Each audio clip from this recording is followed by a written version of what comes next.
네, 회의를 실시합니다. 기무사의 국기 문란 행위를 수사 중인 군 특별수사단이 연일 조사에 박차를 가하고 있습니다. 군 통수권자인 대통령의 특별 지시로 꾸려진 독립수사단은 명예와 자부심을 가지고 철저한 수사로서 사건의 진실을 밝혀야 할 것입니다. 수사단은 문건 작성과 관련해 조현천 당시 기무사령관뿐만 아니라 한민구 전 국방장관, 김관진 전 청와대 국가안보실장, 그리고 당시의 대통령 권한 대행이었던 황교안 전 국무총리는 물론 박근혜 전 대통령까지도 성역 없이 조사해야 할 일입니다. 단언컨대 이번 기무사의 문건은 단순한 검토 차원 또는 준비 차원의 수준이 아닌 것입니다. 대통령 탄핵이라는 중요한 시국에 군의 위수령, 계엄령 준비 계획이 담긴 문서를 청와대, 육군본부 등에 제공하고 철저한 보안 대책 강구와 임무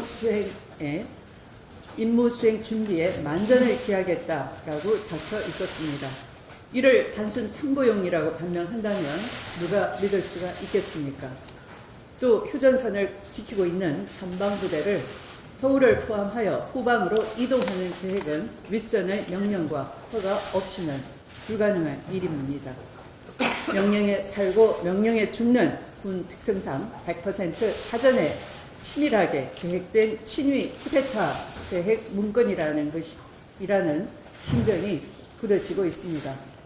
이제 와서 한민구 당시 국방장관은 문건의 존재에 대해 횡설수설하고 있습니다. 특별수사단은 문서 작성 경위는 물론 문서 파기, 증거 인멸 과정에 대해서도 철저하게 수사해야 할 것입니다. 군에 의한 불행한 통치 시대는 다시는 되풀이하지 않겠다는 강력한 국민의 의지이자 명령이라는 점을 분명히 강조하고자 합니다. 양승태 대법원장 시절 법원 행정처가 정치인과 언론사 관련 재판을 특별 관리한 사실이 드러났습니다. 심지어 검찰이 법원 행정처의 컴퓨터에서 찾아낸 문건에서는 판사들과 국회의원과의 친분 관계를 활용하는 계획을 세운 사실도 드러났습니다. 양승태 전 대법원장이 상고법원 설치를 위해 정치권과 언론인들을 특별 관리했다면 더 나아가 재판글에는 없었는지도 살펴봐야 할 것입니다. 검찰 수사 이전에 사법행정권 남용 의혹 특별조사단이 2달 가까이 조사했지만 이 문건은 세상에 발견되지 않았습니다. 정말로 발견 못한 것인지 아니면 알고도 은폐했던 것인지 특조단의 부실 조사에 대해 책임을 물어야 할 것입니다. 현재 대법원은 검찰의 사법농단 의혹 수사에 대해 비협조로 일관하고 있습니다. 재판글의 핵심 증거가 될 수 있는 주요 문건과 법원 행정처의 업무 추진비 사용 내역에 대해서도 제출을 거부하고 있습니다. 이제 검찰은 비상한 결단을 내려야 할 때입니다. 사법부의 명성과 권위를 누리며 사법 질서를 어지럽힌 세력들에 대해 헌정 질서와 민주주의를 지켜낸다는 각오로 단호히 대처하고 철저한 진상규명에 나설 것을 강력히 촉구합니다. 세월호 참사에 대한 국가 책임이 비로소 인정되었습니다.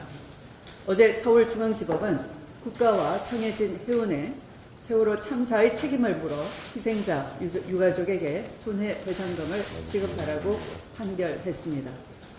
과적과 도박 불량으로 세월호를 출항시킨 청해진 해운과 승객 구조와 초동 대응을 제대로 하지 않은 국가의 잘못에 대해 처음으로 구속력 있는 결정을 내린 것입니다.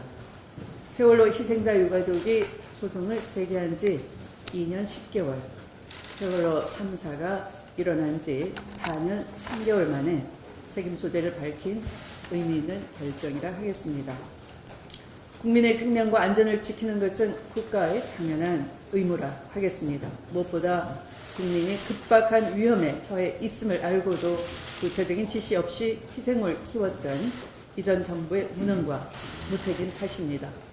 대통령의 의무 위반을 감추고자 훈령을 불법적으로 조작하고 세월호 특조위를 노골적으로 방해한 파렴치함이 드러난 것입니다. 국정원과 기무사가 중심이 돼 민간인 사찰과 여론 조작을 일삼았던 불법 행위들이 근절되어야만 하는 당위성이 확인된 것이기도 합니다.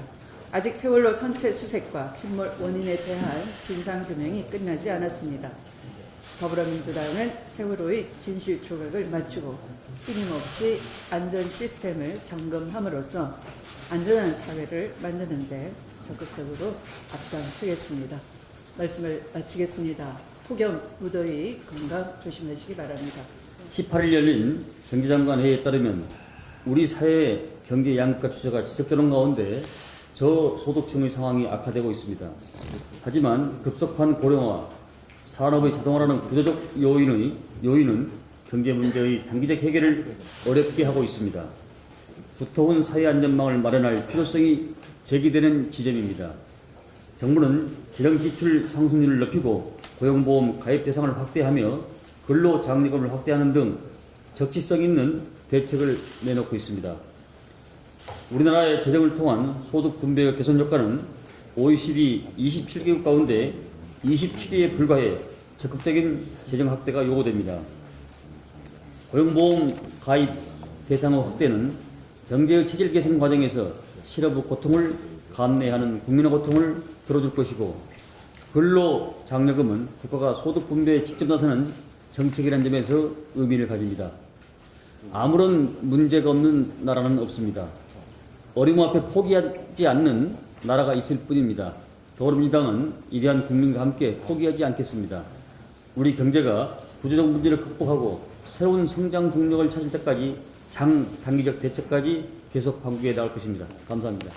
이틀 전 반도체 산업의 지속적인 성장 전략을 위한 반도체 산업 발전 대토론회에 참석했습니다. 중국 제조 굵기 중 핵심은 단연 반도체이고 2025년까지 200조 원을 쏟아부어 현재 13.5% 수준인 반도체 작업률을 70%까지 끌어올리겠다는 이른바 중국 제조 2025를 천명한 상황에서 열린 뜻깊은 행사였다고 생각합니다. 이 자리에서 백운규 산업부 장관은 중국이 200조 투자할 동안에 우리 정부가 지원에 소홀했던 점을 인정하고 반성한다고 했습니다. 앞으로 10년, 20년 국내 반도체 산업이 경쟁 국가들과 초격차를 만들어낼 수 있도록 전력을 다해 지원하겠다고 약속했습니다. 뒤늦게나마 다행입니다. 실제로 전 정권에서도 반도체 산업 R&D 예산은 계속 줄었습니다. 그 결과 반도체 산업을 이끌 인재 양성 또한 지속적으로 위축되었습니다. 반도체 굵기를 외치는 중국은 국가의 총역량을 동원하고 있는데 우리는 다소 안일했고, 그 결과 3년 전까지 기술 격차 10년 정도였던 것이 현재 2 내지 3년으로 좁혀졌습니다. 백운규 장관은 지원이 소홀했던 점을 반성한다고 했지만 대한민국의 축을 담당하는 산업의 이 중요한 토론회가 의원회관 입구 회의실에서 열렸음에도 여야 통틀어 국회의원은 거의 보이지 않음에 다소 염려스러운 마음이 들었습니다. 거듭 말씀드리지만 기업의 불법 행위, 불공정 관행, 도덕적 일탈에 대해서는 엄벌해야 합니다. 그러나 그것만 가지고 기업에 대해 지나치게 적대적 시각을 갖고 있지 않은가는 되돌아 봐야 합니다. 기업의 투자, 특히 대기업의 투자 없이 혁신적 산업이 성장하는 것은 현실적으로 쉽지 않습니다. 문재인 대통령과 정부와 우리 당이 함께 호흡을 맞추면 기업 투자는 더 늘어날 것입니다. 혁신과 성장을 위해서는 과감하게 규제를 풀고 기업들과 물리적 심리적 거리를 좁혀야 합니다. 더 넓은 시각으로 더 따뜻한 마음으로 기업을 대해야 합니다. 우리 더불어민주당도 최선을 다하고 있습니다. 어제 문재인 대통령도 의료기기 혁신성장 대책을 발표하며 규제 혁신을 통한 혁신성장을 거듭 강조했습니다. 사람을 위한 혁신, 미래 먹거리를 위한 혁신이 시급합니다. 민주당이 대한민국의 주류가 되어 한반도 평화시대를 열고 있듯이 경제에서도 위대한 성과를 만들 수 있습니다. 고맙습니다.